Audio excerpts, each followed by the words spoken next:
In this video, we're going to take a look at a brown ink by KWZ, their Brown number 3. Now, as always, there's timestamps down below so you can skip around, but if you've got the time, I'd appreciate you checking out the entire video. Also down in the description is a link to the brown ink playlist, so if you'd like to see more, you can find that there. I'm an ink guy, and let's get into the first writing sample done on 90 GSM Clairfontaine. No bleeding, no ghosting. We get no feather, spread, halo, sheen. We do get some shading. The extra fine is quite a bit lighter than the stub or the medium, and the extra fine shows some darker spots throughout its writing. It shows some fairly decent shading. The medium's the same tone as the stub. The extra fine took 17 seconds to dry, while the medium took 20. Scrubby for both don't show a lot of color variation, but it definitely shows up in the extra fine, and a smear test you could recover if you smeared while you were writing. To have a range of experience with this ink, all of the writing samples are done with a Jinhao 159 with a 1.1 stub, a Jinhao X450 with a medium, and a Jinhao X750 with an extra fine. Then a Sailor 1911 Pro Gear Slim with a fine nib was inked up, used for a day, and used to take the notes for this video. The next writing sample is done on 52 GSM Tomoe River. We get no bleeding, but we do get a fair amount of ghosting. Now we have no feather, spread, halo sheen, some shading going on in the extra fine, just a few darker letters, not very much. The extra fine is quite a bit lighter than the stub, and the medium's the same tone as the stub. Extra fine took 22 seconds to dry, while the medium took 31. Scrubby for both give us no color variation, and we do get little bits of it in the extra fine though. And the smear test, I do not think you could recover if you smeared while you were writing. I agree with Vita. There's a lot to learn by doing multiple chromatographies.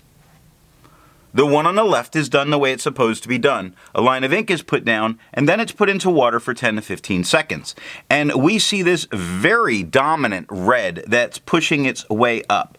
We have a thin line of yellow, a thin line of green, and then a thin line of blue. Now, I'm not completely sure that that green is its own dye or the old yellow and blue makes green. I don't really see it fading in and out of the green, making me think it's its own dye.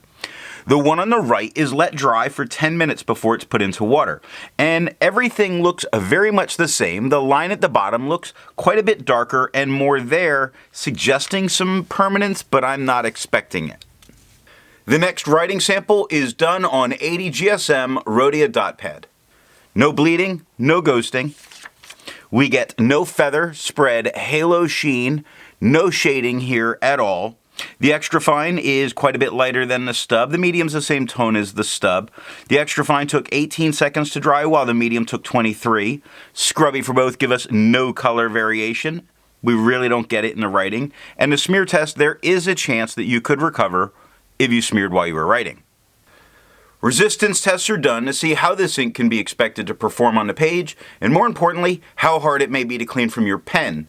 The smear is allowed to dry for 3 days before testing it. Looking at the highlighter, there is some spread and a little bit of feathering that occurs, but all of the information is very intact, making me feel safe using it in a note-taking situation if I needed to go back and highlight. Now that's really surprising considering water did a ton reactivating it. You even see the white of the paper coming through. Pen Flush did everything that water did, nothing more, and the 1/3 bleach solution completely obliterates it. But it only took water to get this out of my pen. The next writing sample is done on life paper. No bleeding, no ghosting. We get no feather, spread, halo sheen. We do get little bits of shading that are showing up in the extra fine. None for the stub or medium. The extra fine's lighter than the stub, while the medium's the same tone as the stub. The extra fine took 14 seconds to dry, and the medium took 19. Scrubby for both give us no color variation, although there is a little bit of it going on with the extra fine. And the smear test you could recover if you smeared while you were writing. For the inks tested, the average viscosity is 2.5, and the realm of normal is 2.1 to 2.9. KWZ's Brown number 3 has a viscosity of 2.09, so it is almost normal, but it's just a little bit wet. If you're interested in how the viscosity test is done, then down in the description is a link to that video. Now, let's take a look at Apica CD notebooks. Not sure how well it shows up on camera. There's just a couple of spots that bleed a bit heavier in, not counting where the scrubby is. Other than that, we have no ghosting. This did not come through and touch the page underneath. We have no feather, spread, halo sheen.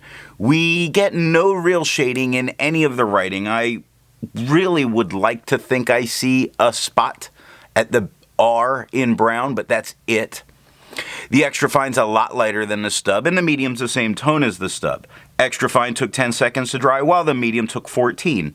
Scrubby for both give us no color variation. We're not getting it in the writing, and the smear test you could recover if you smeared while you were writing.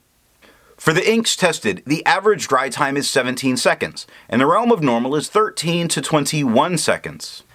KWZ's Brown number 3 has an average dry time of 22 seconds, so it takes a little bit longer than normal to dry.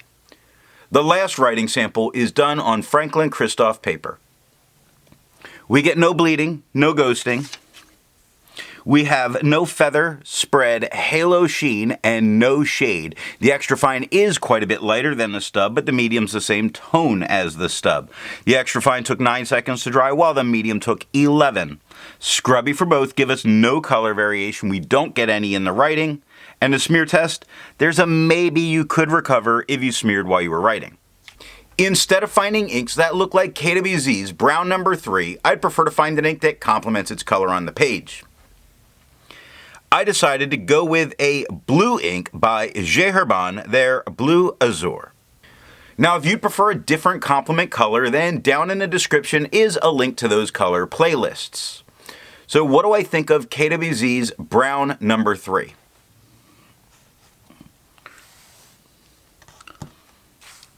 The swatch is very red, but the writing is in fact brown. It looks good in the writing where it counts. I don't care as much for this in its darker tone, but the lighter tone does give some decent shading and looks good. So what nib and pen are going to give the best writing experience with this ink? To get a good mid-tone with that slight red lean in it, I prefer to use a medium flow fine pen because I think it looks absolutely fantastic there. I hope you got something out of this video, and in the next video, we're going to take a look at Diatramentis Document Green.